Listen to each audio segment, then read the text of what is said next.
Welcome back to part 2 of Lex Rex, the inhumanity of humanism. In part 2 of this program, Pastor Carter tells us the identity of Lex Rex. What can stand against the propaganda of politically correct behavior in our societies? Who can bring the voice of reason, hope, and clarity to a confused world? How do we fight the agenda of atheism and the death of God before it leads to the death of man? Here is Pastor John Carter to answer all these questions. Has humanism taken over everything? What about art and culture? Wayne, these are great questions you're asking me. Look at modern art. No rules, completely bizarre. Mind at the end of its tether. Look at punk rock. Listen to it. No, don't listen to it. But if you do listen to it, the hopelessness, the despair, the violence, the putting down of women. You see, Darwin, without trying to do so, Charles Darwin, who wanted to be an Anglican pastor, through the doctrine of evolution, did away with God. Nietzsche seized upon the idea and made the bold proclamation, God is dead. You know his big fan, don't you? Nietzsche. Well, the young people in the universities know, mum and dad, grandpa, grandma, they know. Hitler just loved Nietzsche. He embraced the teachings of Darwinism and Nietzsche, and it spawned the Third Reich. People say, is this really? Yes, it is true. Now today we think we've got rid of the Nazis and these terrible dictatorships, but we're breeding humanists. And humanists are destroying America and your children exactly the same as the humanists destroyed Russia and murdered 70 or 80 million innocent people. How do I know? Because I've been to those places. I've seen the results of humanism. This is the truth. Who is this Lex Rex you keep teasing us with? But I'm going to get to him soon. Lex Rex, he's the hope of civilization, the hope of your family, the hope of your country, the hope of the Senate, the Congress, the White House. But they don't seem to be listening, do they? Lex Rex, Latin, lex, law, rex, king. The law is king. What does it mean? Well, I'll talk about it as we go along. But let me tell you this. The greatest threat to the nation of the United States of America, don't want to offend anybody, but I'm going to tell it to you, the greatest threat is ignorance. Many people, most people, even Christians, are not aware of what is happening today in the schools. They're not aware of this all-pervading philosophy that has overtaken the government. The tens of millions of babies that have been killed. The depreciation of the value of human beings. So we see today the reign of this new philosophy, and we see young people filled with despair. You see, the death of hope leads to the hope for death. I was in Moscow when communism was collapsing, and a man came up to me out of this big crowd of people, and he said in English, "This is the hell we have created." Humanism, atheism created a hell. And now we're swallowing the same poison. Hey, maybe not communism, but we're swallowing the same poison that spawned communism, Nazism, and everything else. humanism, no God, and man is the center of things. Believe me, this is the truth. This is the new religion. This explains all things. Why are our cities burning in America? Why the lawlessness? Why the anarchy? Why the craziness? Why the violence? Well, the death of God always leads to the death of man. And humanism has got rid of God. And the great purveyors of this spiritual evil are the great educational institutions and the great media networks. That's why we need Lex Rex. But he's coming. He's coming to save us. What is causing the world to lose hope? Well, I've been making a lot of promises, haven't I, Wayne? I've been talking to you about the need for Lex Rex. I've been talking about the great new religion that is sweeping the world. Now, because of the COVID crisis, I am now marooned here in Australia in this house here. We're doing this program because we're not going to have our voices silenced. But Australia has successfully dealt largely with the COVID-19 crisis.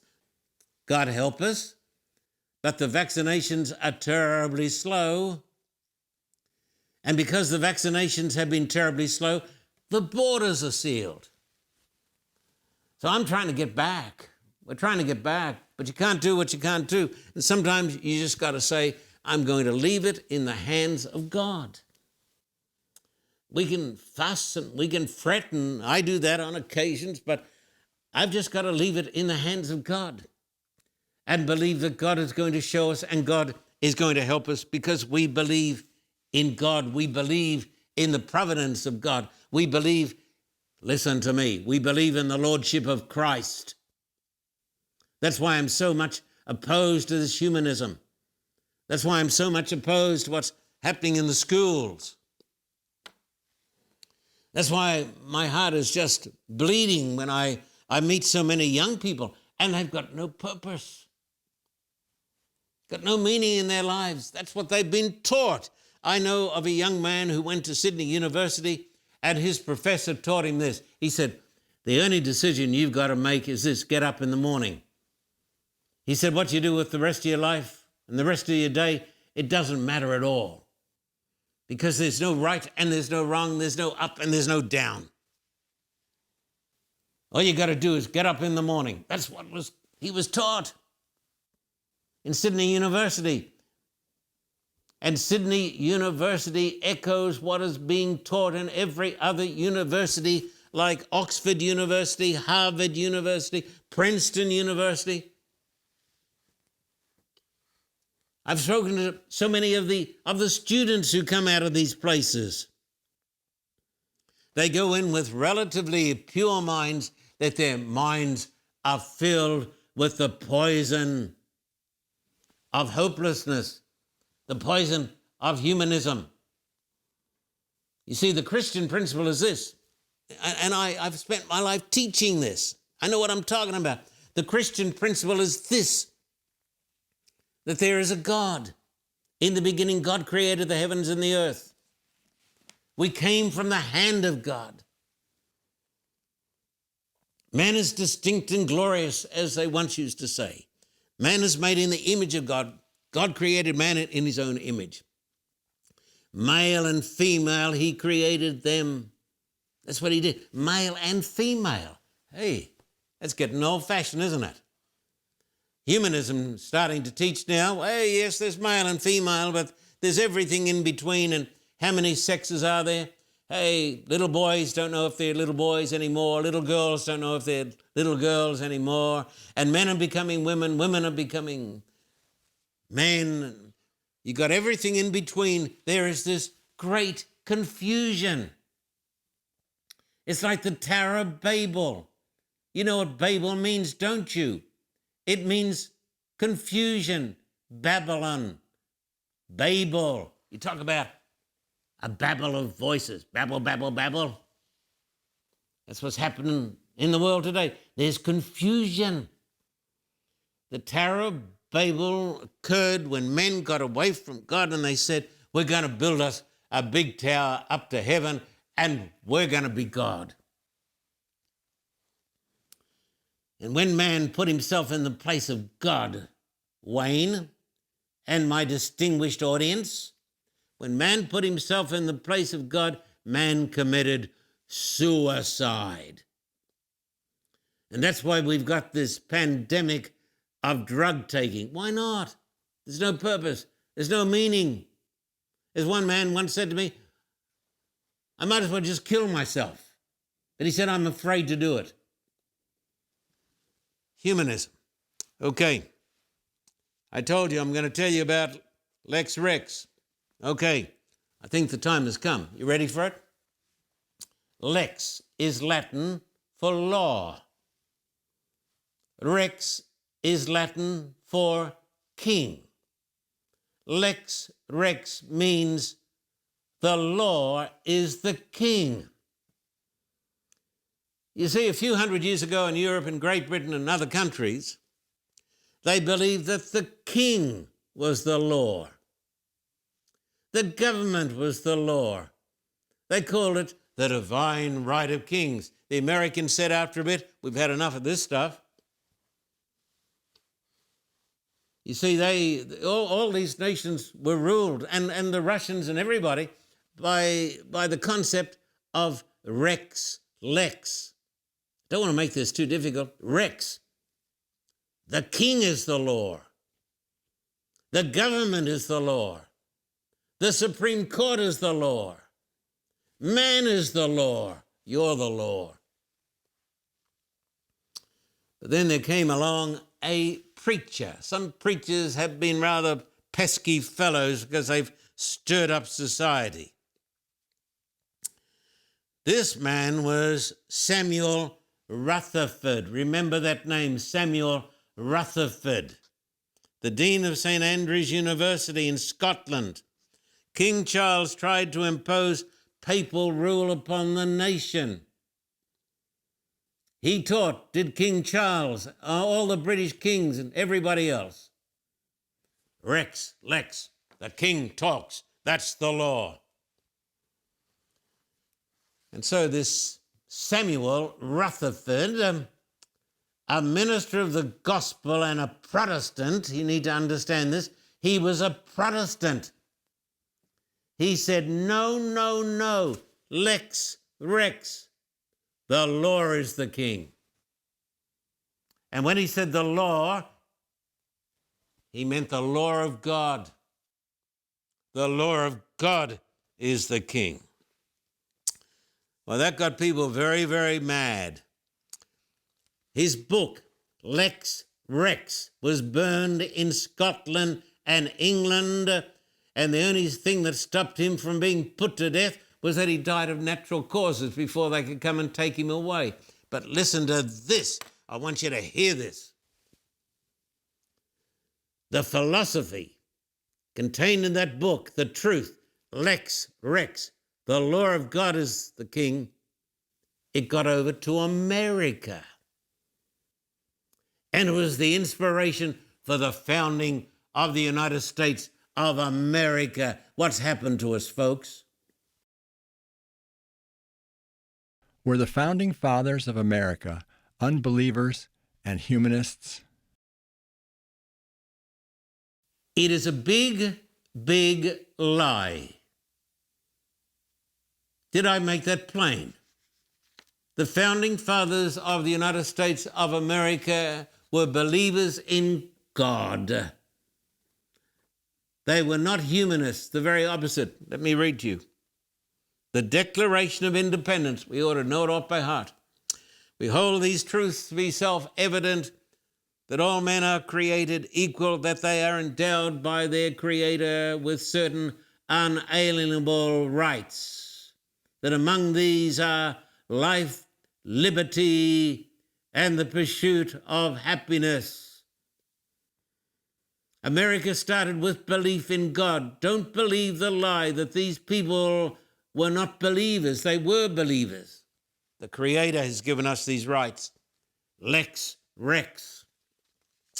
George Washington said, the father of the nation, while we are zealously performing the duties of good citizens and soldiers, we certainly ought not to be inattentive to the higher duties of religion, to the distinguished character of patriot.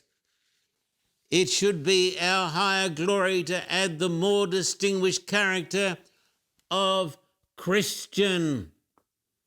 Above patriotism, said George Washington, the father of the nation, above patriotism is Christianity. Lex Rex. God's law is the king. Thomas Jefferson, the third distinguished president of the United States of America, said this: God who gave us life gave us liberty. And can the liberties of a nation be thought secure when we have removed their only firm basis, a conviction in the minds of the people that their liberties are the gift of God? That's what we're doing now. We're crucifying God with humanism. That they are not to be violated, but with his wrath. Indeed, I tremble for my country when I reflect that God is just, that his justice cannot sleep forever. The American Constitution, the American nation, was based upon belief in God. That's why America was different from most. A letter written by John Page to Thomas Jefferson in 1776, after the signing of the Declaration of Independence, wrote, "An angel rides in the whirlwind." George Bush quoted this at his inauguration. An angel rides in the whirlwind and directs the storm. He believed, my friend, in the providence of God. They believed in Lex Rex, not the rule of earthly kings. God's law is king. That is the foundation stone of America, and that's why we must resist the new tyranny. So, the first Americans did believe in Lex Rex, and that the law of God was the king. The early Americans had escaped tyranny. They were not going to accept the divine right of kings. They believed in setting up a government that believed in the supremacy of God, that God was the great lawgiver, that authority goes to God, not to any individual. They founded a new nation on the foundation that God is the supreme authority. Now listen to this. Not the president, not the Supreme Court, not the U.S. Senate, not the Congress, not the governor, but the supreme authority ultimately is God. John Hancock, the first signer of the Declaration of Independence, said, "Resistance to tyranny becomes the Christian and social duty of each individual. Continue steadfast with a proper sense of your dependence on God. Nobly defend those rights which heaven gave, and no man ought to take from us." So I say, Lex Rex. The law is the king. With Danny Shelton, I had the privilege of talking to Governor Boris Nemtsov years ago when he was governor of the great province of Nizhny Novgorod. We were under threat and persecution from the state church. I don't believe in a theocracy. I don't believe in a state church. You're listening to me? But I still believe in the great authority of God. I said to the governor, Governor Nemtsov, you don't give the Russian people freedom. God gives the Russian people freedom. It is your responsibility as the governor to recognize what God has given them. Authority comes not from the government. It comes from God.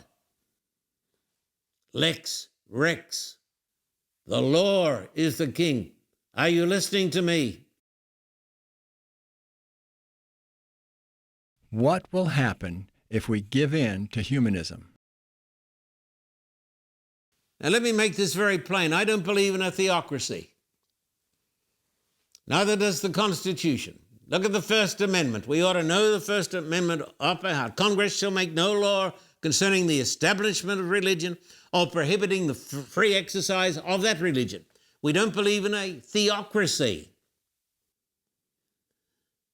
But having said that, as Americans, we believe in the sovereignty of God, that freedom flows to the people not from the Supreme Court and not from the Senate and certainly not from the White House. Our freedoms flow from God. Lex Rex. Lex the law. Rex the king. The law is the king. Now, what are the alternatives? Well, humanism and lawlessness. Humanism and broken homes and broken hearts. Look at America. Humanism and hopelessness. Humanism and suicide. Look at the suicide rates. Humanism and despair. When are we going to wake up? Humanism and the new tyranny. When the humanists get in charge, they take away our freedoms. They're doing it now. Humanism and the deaths of millions of babies. They're doing it. Humanism and intolerance. Think of the lack of freedom of speech on the campuses of U.S. universities and colleges. You couldn't give this speech on the campus of, or the campuses of many U.S. universities because the humanists are so totally intolerant. They do believe in freedom of speech for themselves, not for you, not for me. Humanism brings about the destruction of the home. Humanism brings about persecution. Rex Lex.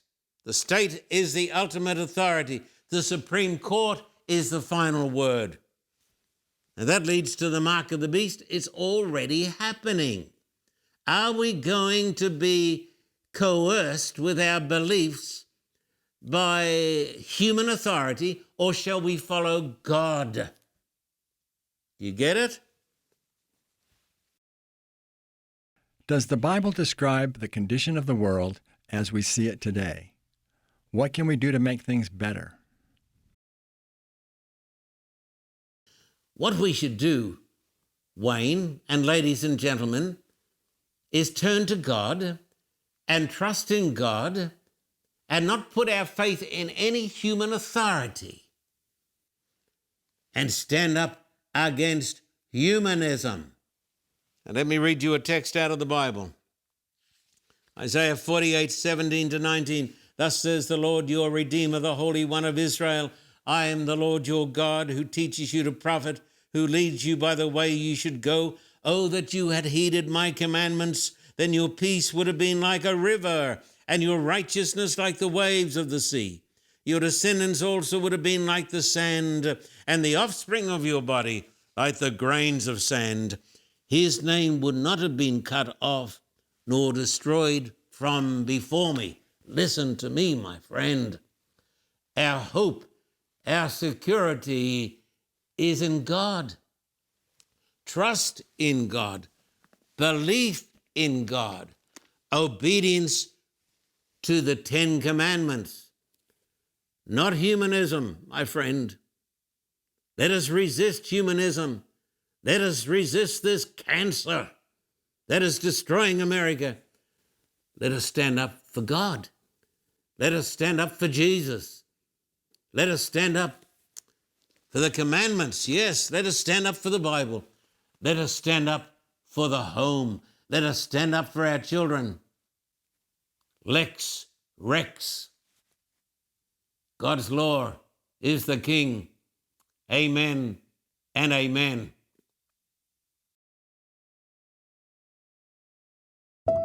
The world has changed.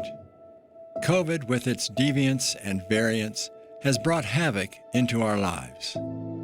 It has reminded us that we're all connected. What we do has a direct impact on others all over the globe. Millions of cases have been reported, with death and destruction in many places like India and Cuba are simply too many to count. Some people are struggling to get a vaccine, while others just don't want to get vaccinated.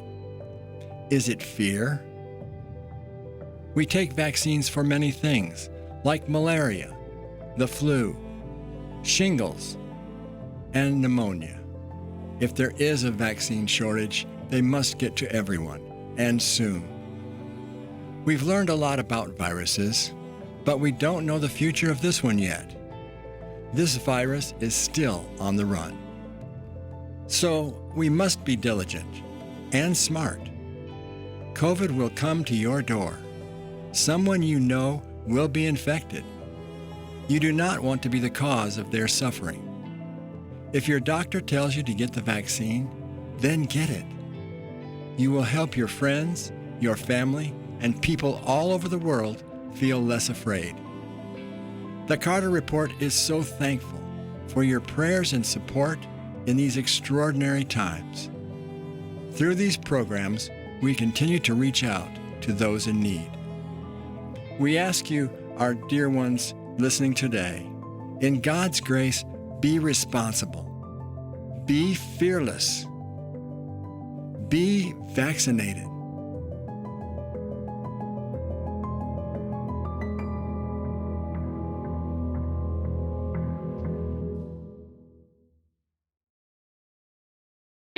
The Carter Report has a new weekly updated message for you from Pastor Carter. This update is not available on your normal broadcast station. It is only available on your favorite streaming device: Roku, Amazon Fire, YouTube, Apple TV, Vimeo, our podcast, the Carter Report website, also the official Carter Report mobile app. You receive these additional weekly updates only by streaming. They are not available through your broadcast station.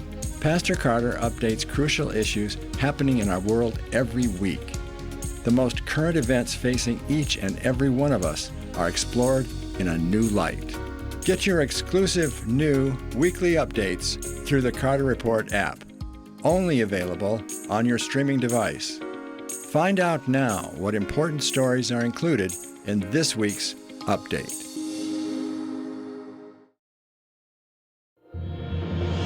For a copy of today's program, please contact us at P.O. Box 1900, Thousand Oaks, California, 91358. Or in Australia, contact us at P.O. Box 861, Terrigal, New South Wales, 2260. This program is made possible through the generous support of viewers like you. We thank you for your continued support. May God richly bless you.